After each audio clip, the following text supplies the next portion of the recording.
अच्छा बच्चों, हमने जो पहली 5 थीरीज पढ़ी हैं वो कंटेंट थीरीज कहलाती हैं, जो बिलीव करती हैं नीड्स के ऊपर और वो नीड बेस्ड मोटिवेशन पे चलती हैं। चाहे वो अचीवमेंट नीड्स हो, वो फिजियोलॉजिकल नीड्स हो, वो सोशल नीड्स हो, वो अचीवमेंट नीड्स हो, वो जो है पावर नीड्स हो, वो पांचों की पांचों थीरीज नीड्स पे बिलीव करती हैं और उनको लगता है कि human are motivated because of their needs. और वो जितने भी थियोरेटिकल फ्रेमवर्क है, वो हायरार्की ऑफ नीड है, वो मैक्लेलन का मोटिवेशनल नीड जो सेटअप है वो है, सारी की सारी नीड बेस्ड थीरीज है। जो दूसरा सेट ऑफ थीरीज है जिसमें हमारे सिलेबस में दरअसल एक ही थीरी है, उसको हम प्रोसेस थीरीज बोलते हैं। और वो जो प्रोसेस थीरीज है वो बिलीव करती हैं कि लोग जो हैं वो अपनी परसेप्शंस की वजह से मोटिवेट होते हैं। तो हम कहते हैं process theories of motivation focus on understanding how people believes, perceptions, cognitive process influence their motivation. For example, process theory ये बिलीव करती हैं कि नीड से ज्यादा लोग इस बात पे बिलीव करते हैं कि whether they can do something और not. If they believe that they can do something तो they are motivated, otherwise not. इसी तरह प्रोसेस थ्योरी से बिलीव करती हैं कि लोगों को क्या लगता है ऑर्गेनाइजेशन अपने प्रोमिसेस जो सैलरी इंक्रीमेंट के हैं, जो प्रमोशंस के हैं, वो पूरे करेगी कि नहीं करेगी।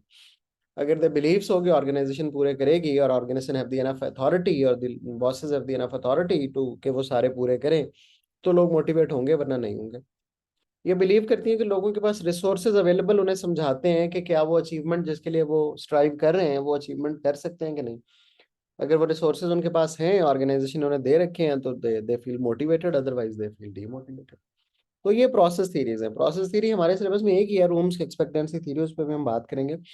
लेकिन the difference between the content theories and the process theories is that के कंटेंट थीरीज नीड पे बिलीव करती है ना, और प्रोसेस थीरीज लोगों की परसेप्शंस और उनके जो people believe about the achievements उन पे बिलीव करती हैं। यहाँ एक डिफरेंस भी हमने लिखा है प्रोसेस थीरीज और content theories. Process theories focus on explaining how motivation occur, कैसे होती है, while the content theories focus on identifying the factor that motivate the people, जैसा कि साइकोलॉजिकल फैक्टर्स, जैसा कि फिजियोलॉजिकल फैक्टर्स।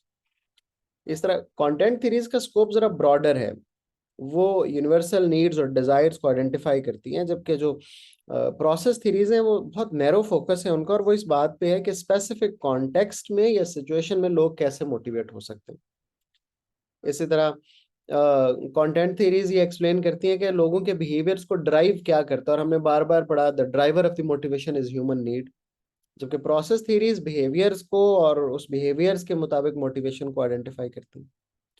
कंटेंट थीरीज जो है वो पर्सपेक्टिव इन नेचर हैं, वो ये स्पेसिफिक एक्शंस को आइडेंटिफाई करती हैं जिसकी वजह से एम्प्लॉयज मोटिवेट होंगे। जबकि process theories descriptive in nature, वो ये एक्सप्लेन करने की कोशिश करती हैं कि how motivation work without prescribing specific actions, यानी जो फिजियोलॉजिकल, सोशल वगैरह वगैरह, वो फैक्टर्स अगर नहीं भी हों तो लोग मोटिवेट कैसे फील कर सकते हैं। तो ये डिफरेंस है प्रोसेस थीरीज और कंटेंट थीरीज में।